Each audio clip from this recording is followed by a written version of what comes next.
Hello everyone, welcome back to Shivi study ship. हम पढ़ रहे हैं मेडिवल इंडियन हिस्ट्री, जिसे लिखा है सतीश चंद्रा जी ने।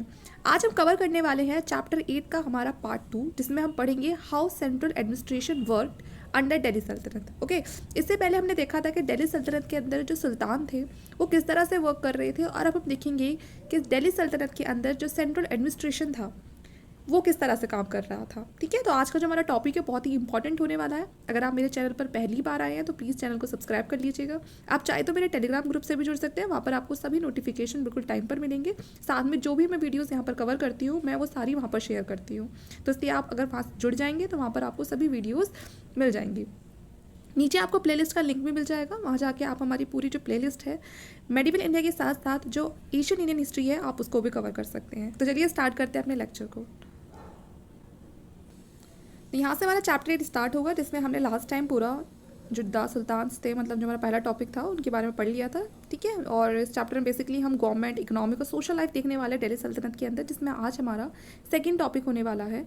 हम उस पर चलते हैं, सेंट्रल एडमिनिस्ट्रेशन। ओके, तो यहाँ चलिए स्टार्ट करते हैं अपने टॉपिक को।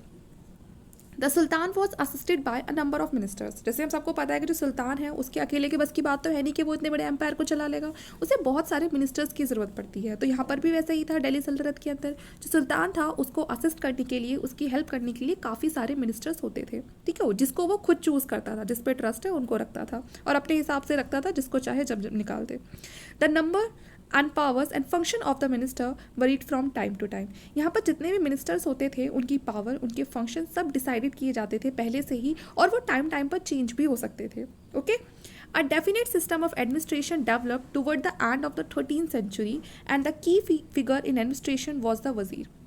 अब एक टाइम ऐसा आएगा जहाँ पर एडमिनिस्ट्रेशन के अंदर जो वजीर की जो पोस्ट थी वो बहुत ज़्यादा पॉपुलर थी और बहुत ज़्यादा इंपॉर्टेंट भी थी।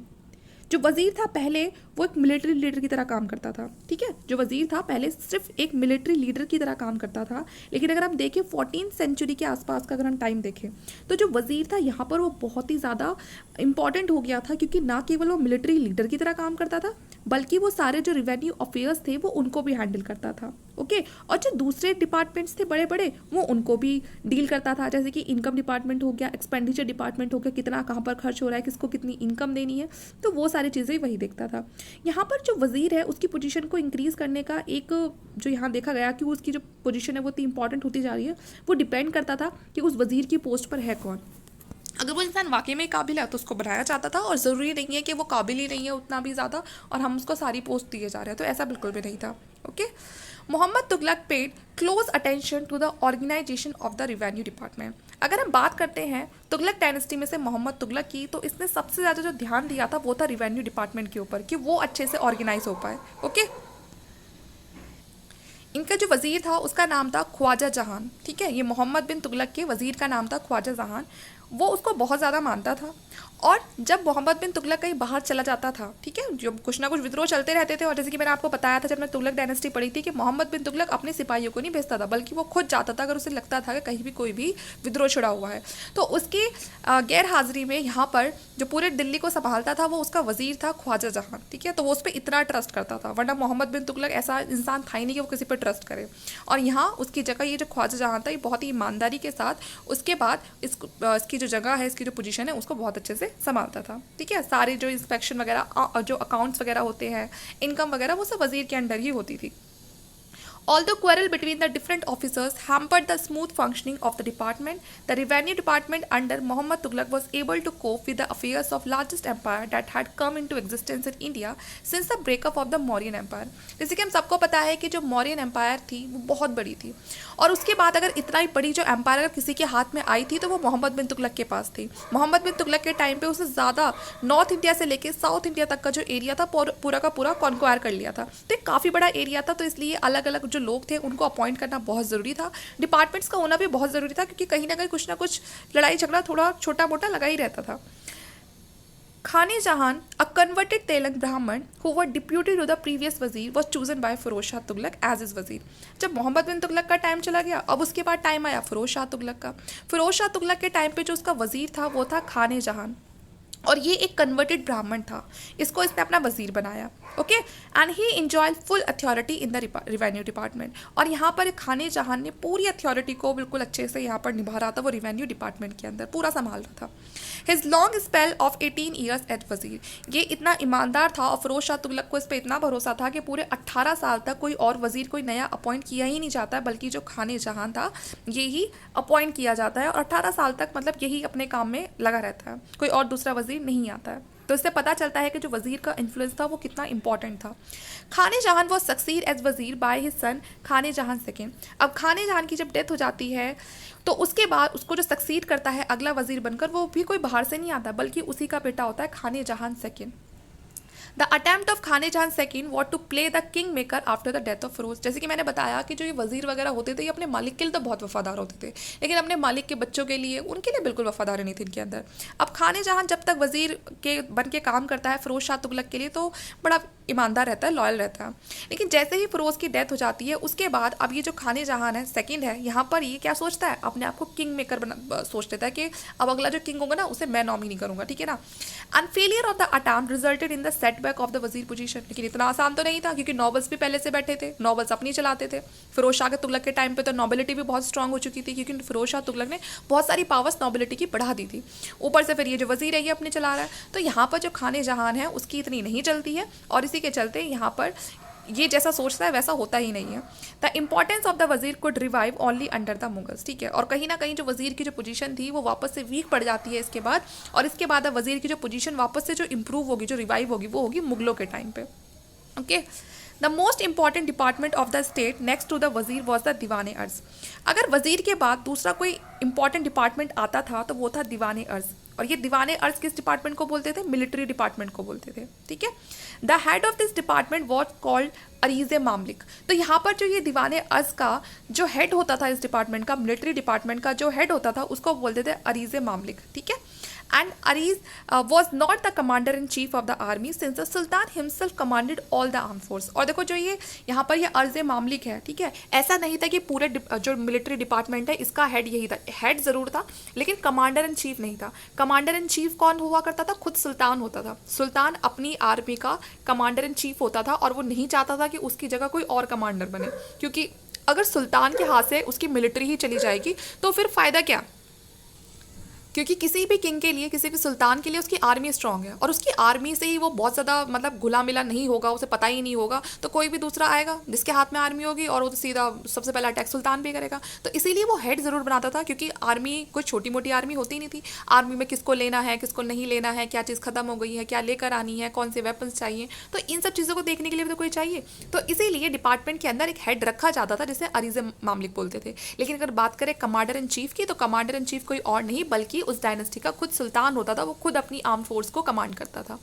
No king could have survived on the throne if he entrusted the chief command of the arm force to someone else, क्योंकि ऐसा पॉसिबल ही नहीं था। वो टाइम इतना खतरनाक वाला टाइम था कि अगर आप अपनी आर्मी को ही किसी और को सौंप दोगे कि किसको संभालो, तो इतना ज़्यादा कोई लॉयल नहीं था आपके लिए कि वो आपकी आर्मी को संभालेगा और जब आप कहोगे तो पेश कर देगा बहुत ही प्यार से। सबसे पहले वो आप पर ही अटैक करेगा।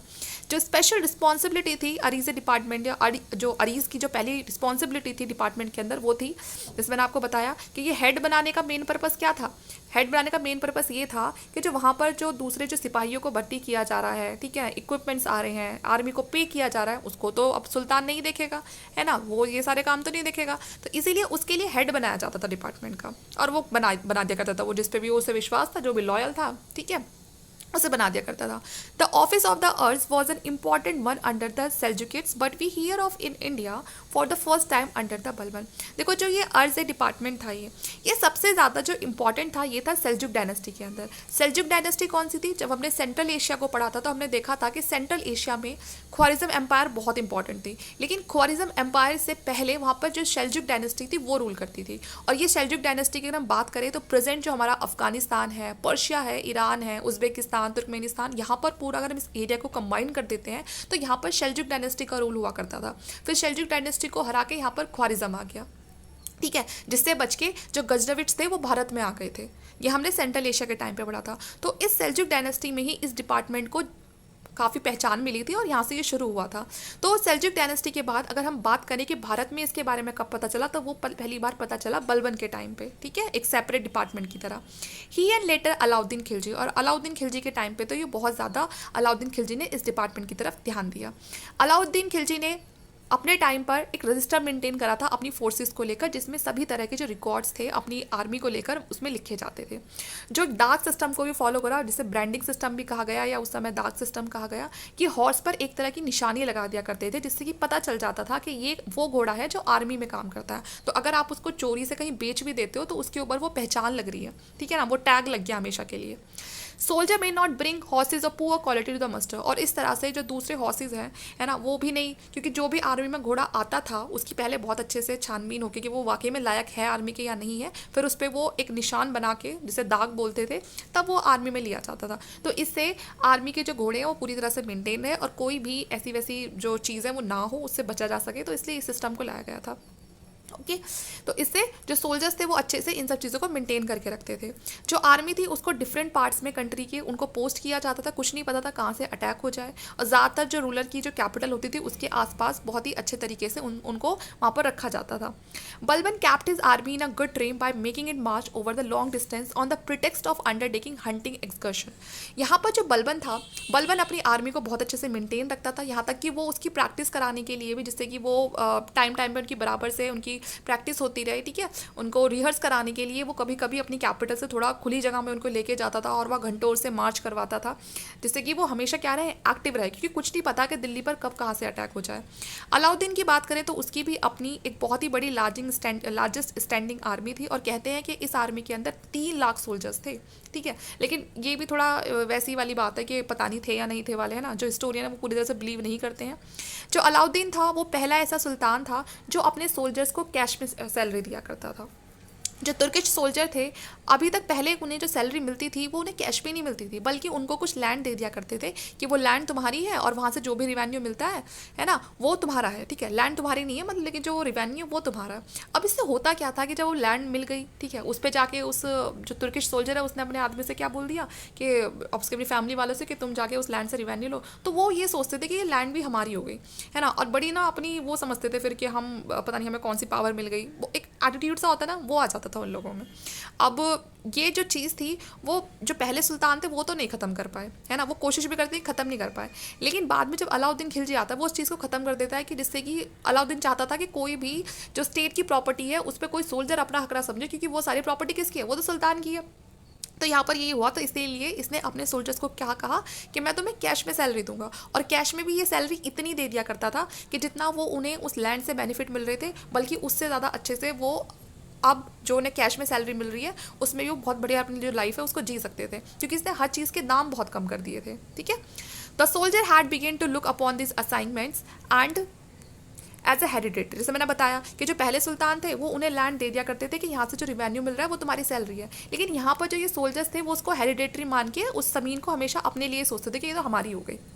Okay, Balban try to resume these holding, Balban कोशिश भी करता है कि वो इन सोल्जर्स से को समझा सके कि ये लैंड तुम्हारी नहीं है, वो कोशिश भी करता है कि इनसे वो लैंड वापस ले सके और कह सके कि ये लैंड तुम्हारी नहीं है। वो जब ऐसी चीज़ें करने की कोशिश करता है बलबन, तो यहाँ पर जो आर्मी है उसमें छिड़ जाता है विद्रोह। सोल्जर्स को ये बात पसंद नहीं आती है कि वो उनसे उनके लैंड छीन रहा है जो अब तक चलती आ रही थी। तो यहाँ पर बलबन का एक दोस्त होता है, वो भी उसको यही सलाह देता है, वो कोतवाल होता है दिल्ली का, और वो उसको बलबन को यही सलाह देता है कि आप ये काम मत करो वरना आर्मी आप ही के खिलाफ हो जाएगी।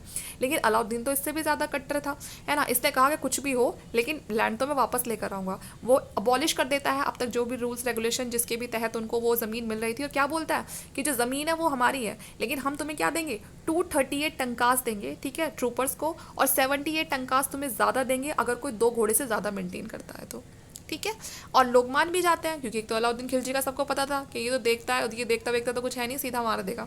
ऊपर से यहाँ पर इसने चीज़ों के दाम इतने गिरा दिए थे कि लोग इतने पैसों में बहुत ही अच्छी लाइफ जी पा रहे थे, तो क्यों ज़्यादा मारामारी करनी। The efficiency of Alauddin's army was main factor in his ability to contain the Mongol invasion. और यहाँ से पता चलता है कि इसकी आर्मी बहुत अच्छी थी, है ना, क्योंकि जब मंगोल का इसके टाइम पर अटैक होता है तो उस टाइम पर इसकी जो आर्मी थी वो मंगोल्स को बहुत ही पूरी तरीके से अच्छे से मार के यहाँ से भगा देती है। तो इसका मतलब इसकी आर्मी अच्छे से मेंटेन भी थी, इसकी बात भी मानती थी। एंड सेम टाइम कॉन्क्वायर डेक्कन, और ये कॉन्क्वायर कर लेते हैं डेक्कन को भी। The Turks also maintain a large number of elephants, जो ये टर्क्स थे ये काफ़ी बड़े नंबर में एलिफेंट को भी मेंटेन करके रखते थे अपनी आर्मी के अंदर, और उन एलिफेंट्स को बहुत ही अच्छे से ट्रेन करते थे अलग अलग पर्पसेस के लिए। जब अलाउद्दीन खिलजी अपनी आर्मी को लेके कहीं जाता था अटैक करने के लिए, तो वो हमेशा अपने साथ सैपर्स और माइनर्स को भी लेके चलता था। अब सैपर्स और माइनर्स को लेकर जाने का क्या रीज़न था, क्योंकि जब वो किसी रास्ते से जाता था तो बहुत सारी रोड्स तो उन्हें क्लियर मिलती थी, लेकिन बहुत सारी जो रोड्स थी वो उन्हें क्लियर नहीं मिलती थी, और वो उनके लिए एक ऑब्स्टेकल की तरह आती थी बीच में, उनकी आर्मी की मार्चिंग के बीच में। तो इसीलिए उन रोड्स को क्लियर करवाने के लिए, ठीक है, जो भी कोई ऑब्स्टेकल आता है उसको रिमूव करवाने के लिए, जिससे उसकी आर्मी इजीली आगे बढ़ सके, तो इसीलिए वो अपने साथ सैपर्स और माइनर्स को लेके चलता था। The Turks and Afghans predominated in the cavalry which was consider prestigious. किसी भी आर्मी के अंदर दो चीज़ें होती हैं, इन्फेंट्री होती है, कैवलरी होती है। जो तुर्क्स थे और अफगान्स थे, इनकी आर्मी के अंदर भी यही थे, और इनकी आर्मी में जो कैवलरी थी उसको थोड़ा प्रेस्टिजियस माना जाता था। कैवलरी कौन सी होती है, जो घोड़ों पर होते हैं, ठीक है, और इन्फेंट्री जो पैदल सेना होती है। तो यहाँ पर जो कैवलरी वाले होते थे वो अपने आप को बड़ा वो समझते थे कि हम तो घोड़े पे हैं, है ना, और हम तुमसे ज़्यादा बेटर हैं। और इस कैवलरी में ज़्यादातर जो मुस्लिम होते थे, जो तुर्क्स होते थे या अफगान होते थे, वही होते थे, और इन्फेंट्री में ज़्यादा हिंदू होते थे। The Hindu were employed both in cavalry and infantry at the time of the Ghaznavid. अगर गजनविड का टाइम देखें तो उस टाइम पर जो हिंदू थे वो कैवलरी में भी थे, इन्फेंट्री में भी थे, लेकिन अगर बाद में बात करते हैं उसके बाद वाले टाइम की, तो ज़्यादातर जो हिंदू थे वो इन्फेंट्री में ही रह गए थे, ठीक है, वो कैवलरी में नहीं पहुँच पाए थे। अब हम दो और इम्पॉर्टेंट डिपार्टमेंट्स की बात करते हैं, वो है दीवान रिसालत, ठीक है, और दूसरी है दीवान इंशा। जो रिलीजियस मैटर होते थे, ज़्यादातर रिलीजियस मैटर होते थे, है ना, उनसे जुड़ी हुई और जो चीज़ें होती थी, ठीक है, स्कॉलर्स वगैरह होते थे, वो सारे किस में आते थे, दीवान रिसालत में आते थे, ठीक है। और इसको अब ये देखो, अब ये रिलीजियस मैटर से जुड़ा हुआ मामला है, तो उसको हैंडल भी कौन करेगा, चीफ सदस्य, ठीक है ना, जो हमारे काजी वगैरह होते थे उस समय, वही लीड करते थे, क्योंकि भाई ज़्यादा जो रिलीजियस मैटर की बात है तो इन्हीं को ज़्यादा जो शरिया वगैरह का लॉ का जो पता है वो इन्हीं को पता होता था, तो इसलिए यही इसको हैंडल करते थे, जो चीफ काजी वगैरह होते हैं। जो चीफ काजी थे वो दूसरे जो डिपार्टमेंट थे जस्टिस वगैरह के, उनको भी हेड कर लिया करते थे।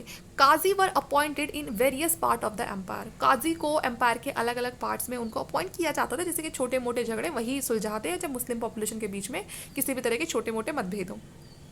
The qazi dispense civil law based on the Muslim law, ठीक है, और जो काजी ये जितने भी फैसले लेते थे अपने सिविल लॉ के अंदर, तो ये ज़्यादातर मुस्लिम जो लॉ होता है शरिया, उसको देखते हुए फॉलो करते थे, ठीक है, शरिया को फॉलो करते हुए अपने फैसले वगैरह सुनाते थे।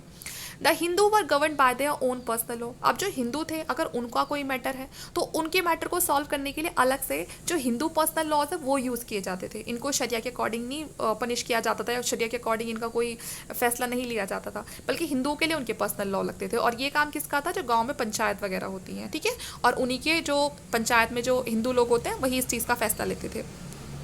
The criminal law was based on the regulation frame for the purpose by the ruler. और जो बाकी जो क्रिमिनल लॉ होते थे उनको कौन देखता था, जो रूलर्स वगैरह होते थे वो, ठीक है, बाकी जो छोटे मोटे जो अगर कुछ हो रहा है तो वो इन पे छोड़ दिया जाता था, जो काजी पे और जो पंचायत वगैरह उस पर छोड़ दिया जाता था।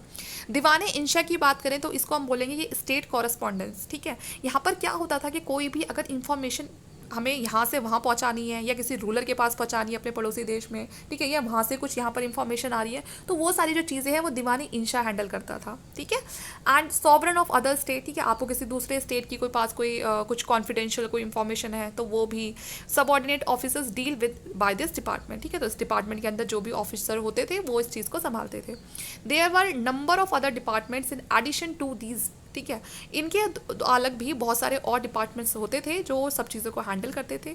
जो रूलर्स थे, ठीक है, कुछ को इंटेलिजेंस एजेंट के तौर पे, जिन्हें बरीट्स बोलते थे, ये इंटेलिजेंस एजेंट के तौर पे इनको अपॉइंट किया जाता था एम्पायर में अलग अलग जगह पे, जिससे कि ये जो भी अगर कुछ ऐसी बात हो रही है जो नहीं पहुंच पा रही है किंग तक, या कुछ भी ऐसी कोई होता ना कि लोग चुपचाप कुछ भी ऐसे कॉन्स्पिरेसी रचना शुरू कर देते हैं, तो ऐसा कुछ ना हो, बल्कि वो बात टाइम से पहले किंग तक पहुँच जाए, तो इसके लिए वो बरीट्स को, ठीक है, जो इंटेलिजेंस ऑफिसर्स होते थे उनको अपॉइंट करके रखते थे अलग अलग जगह एम्पायर में, ठीक है। Only a noble man who enjoyed the fullest confidence of the ruler was appointed the chief बरीट। जो बहुत ही खास नॉबल्स होते थे रूलर के, उन्हीं को बरीट की पोस्ट पर, इंटेलिजेंस एजेंट की पोस्ट पर उनको अपॉइंट किया जाता था। ठीक है, अब बात करते हैं the rulers house hold was another important department of state. अब कोई भी रूलर है उसके अपने हाउस होल्ड चीज़ें भी होती हैं, उनकी रानी महारानी कहाँ ही खाना वाना पकाती होंगी, है ना। तो यहाँ पर उनके हाउस होल्ड के लिए भी अलग से डिपार्टमेंट बनाया गया जो लुक आफ्टर करता था उनके पर्सनल कंफर्ट को सुल्तान के, और सुल्तान को क्या चीज़ें चाहिए, ठीक है, उनकी जो बहुत सारी जो उनकी वाइफ होती थी उनके रॉयल हाउस होल्ड में क्या क्या ज़रूरतों की सामान चाहिए, तो वो सारी चीज़ें वो डिपार्टमेंट देखता था। Its look after a large number of karkhanas और department in which good and articles needed by the king. बहुत सारे कारखाना वगैरह बनाए जाते थे, ठीक है, और जिन्हें आप डिपार्टमेंट भी बोल सकते हो। और उन डिपार्टमेंट में क्या होता था, उन कारखानों में क्या होता था कि जो भी सामान चाहिए होता था किसी भी तरह की चीज़ किंग को, है ना, और या फिर किंग के महल वगैरह में जो भी चीज़ें चाहिए होती थी वो सब वहाँ बनता था और फिर उनको स्टोर किया जाता था। These article were manufactured under royal supervision. और ये जितनी भी ज़रूरत का सामान होता था ये भी बहुत ही निगरानी में बनाया जाता था, कहीं कोई मिलावट ना हो जाए जिससे कि उनके परिवार को कोई नुकसान ना पहुंचा सके। Firoz Tughlaq had set up a separate department of slave. Firoz Shah Tughlaq ने एक सेपरेट डिपार्टमेंट बनाया था स्लेव्स के लिए भी, ठीक है, जिसमें जो स्लेव्स हैं उनको एम्प्लॉय किया जाता था, वर्कशॉप वगैरह लगाई जाती थी। The officers in charge of these activities called वकीलेदार, ठीक है ना। और इस काम के लिए इसको क्या, इस पोस्ट पर जो भी होते थे, ठीक है, रॉयल हाउस होल्ड वगैरह जो संभालते थे इसको क्या बोलते थे, इस पोस्ट को वकीलेदार बोलते थे। क्या बोलते थे, वकीलेदार। He was also responsible for the maintenance of proper decorum at the court. ये इस चीज़ के लिए रिस्पॉन्सिबल होते थे कि पूरी तरह से एक प्रॉपर डेकोरम बना रहे, ठीक है, कहाँ पर, कोर्ट में। And placing noble in their proper order, ठीक है ना, और जितने भी जो नॉबल्स हैं उनको एक प्रॉपर जगह पे उनको बैठाया जाए उनकी पोजीशन के अकॉर्डिंग, कि भाई जो ज़्यादा खास है वो थोड़ा आगे बैठेगा, फिर थोड़ा उसके पीछे बराबर में, आप समझ रहे हो ना, पोजीशन के अकॉर्डिंग उनकी, कि जिसके पास जितनी पावर हो उस हिसाब से। Firoz also set up a separate department of public work. जो फिरोज शाह तुगलक है उसने पब्लिक वर्क के लिए भी एक अलग से डिपार्टमेंट बनाया, जिस पब्लिक वर्क में क्या क्या आता था, जैसे कि कैनाल्स बनाना, पब्लिक बिल्डिंग बनवाना, पब्लिक के लिए कुछ भी काम हो रहा है तो उसके लिए अलग से डिपार्टमेंट बनाया जाता था। ओके, तो फिरोज शाह तुगलक ने कौन से दो डिपार्टमेंट बनवाए थे, डिपार्टमेंट ऑफ स्लेव्स और दूसरा डिपार्टमेंट ऑफ पब्लिक वर्क। तो यहाँ पर ये हमने पढ़ लिया कि जो सेंट्रल एडमिनिस्ट्रेशन है वो कैसे काम कर रहा था। अब इसके बाद है ये लोकल एडमिनिस्ट्रेशन, ओके, लेकिन इसे हम पढ़ेंगे हमारे नेक्स्ट पार्ट में। इस पार्ट के लिए इतना ही। ये पार्ट आपको कैसा लगा और आपको इससे क्या सीखने के लिए मिला, अगर आपको थोड़ा बहुत भी लगता है कि हाँ वीडियोस अच्छी हैं, आपके किसी काम की हैं, तो प्लीज़ आप अपने साथ के जो दूसरे लोग हैं उनको भी शेयर कीजिए। इससे आपका भी फ़ायदा होगा, मेरा भी फ़ायदा होगा, ठीक है, आपका हो ना हो लेकिन मेरा थोड़ा ज़रूर हो जाएगा, है ना, थोड़े व्यूज़ ज़्यादा आ जाएंगे, सब्सक्राइबर बढ़ जाएंगे। और अगर आपको ऐसी वीडियोस और देखनी है तो प्लीज़ चैनल के साथ जुड़े रहिएगा, ठीक है। आप चाहे तो मेरे टेलीग्राम ग्रुप से भी जुड़ सकते हैं, वहाँ पर आपको सभी, जैसे मैंने पहले ही बता दिया, सभी वीडियोस मैं वहाँ पर ज़रूर शेयर करती हूँ, तो वहाँ पर आपको ईजिली सारी वीडियोस मिल जाएंगी। तो इस लेक्चर के लिए इतना ही। Thank you.